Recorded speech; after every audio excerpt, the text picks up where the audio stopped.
High বন্ধুরা, তো আজকে আমি চলে গিয়েছিলাম বাবার মাথায় জল ঢালতে।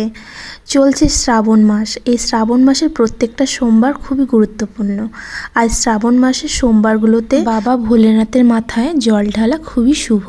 শিলিগুড়ি কোটমোড়ের পাশে এই মন্দির, মায়ের ইচ্ছা কালী মন্দির। এই মন্দিরটি খুবই জাগ্রত।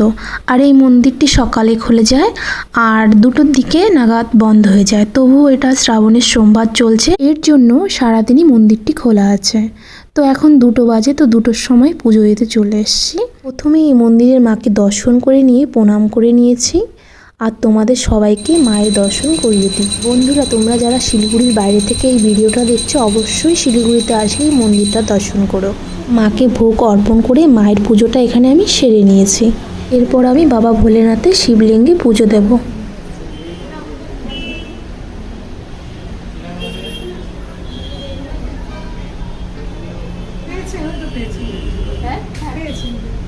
প্রচণ্ড পরিমাণ ভিড় ছিল। এই ভিড়ের মধ্যে পুজো কমপ্লিট করে নিয়েছি। ভিডিওটা এখানেই শেষ করছি। সবাই ভালো থেকো।